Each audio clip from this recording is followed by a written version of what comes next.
Tugas KAUR umum tidak kalah beratnya dengan tugas KAUR perencanaan. Namun, di lain daerah atau kabupaten atau kota, biasanya jabatan ini dibaur jadi satu menjadi KAUR umum dan perencanaan. Hal semacam ini karena menyesuaikan dengan klasifikasi jenis desa itu sendiri. Apakah desa tersebut termasuk ke dalam klasifikasi jenis desa swadaya, swakarya, atau swasembada?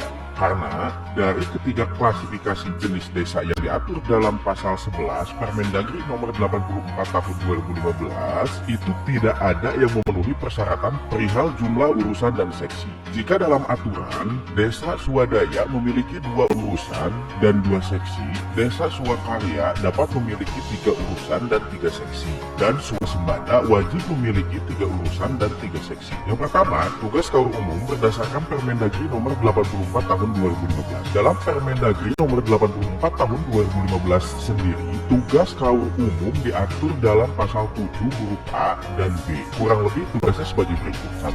Merancang tata naskah rapat, menulis notulen berita acara, kemudian mengarsipkannya.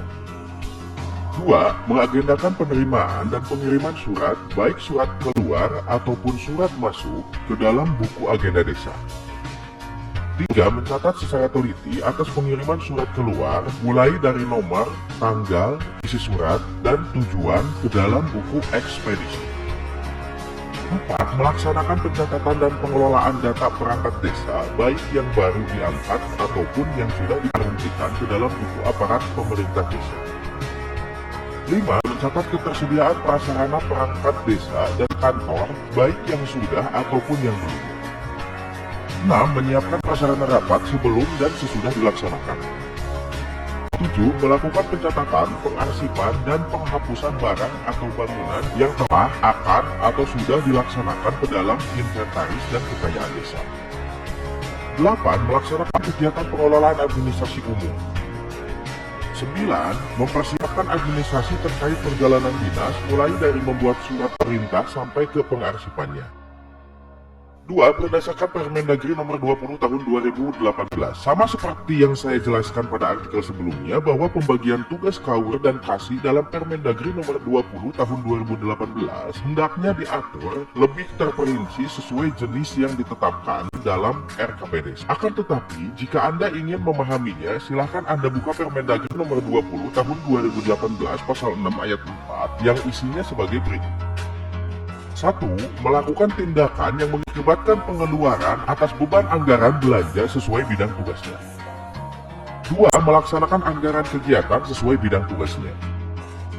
3. Mengendalikan kegiatan sesuai bidang tugasnya. 4. Menyusun DPA, DPPA, dan DPAL sesuai bidang tugasnya.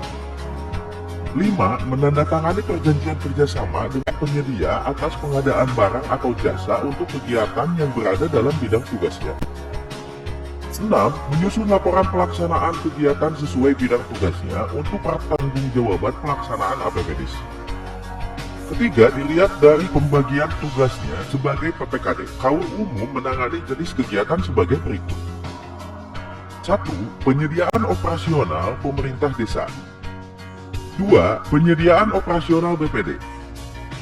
3. Penyediaan sarana atau aset tetap perkantoran atau pemerintahan. 4. Pemeliharaan gedung atau prasarana kantor desa. 5. Pembangunan atau rehabilitasi atau peningkatan gedung atau prasarana kantor. 6. Pelaksanaan administrasi umum dan kependudukan. 7. Pengelolaan administrasi dan kearsipan pemerintahan desa.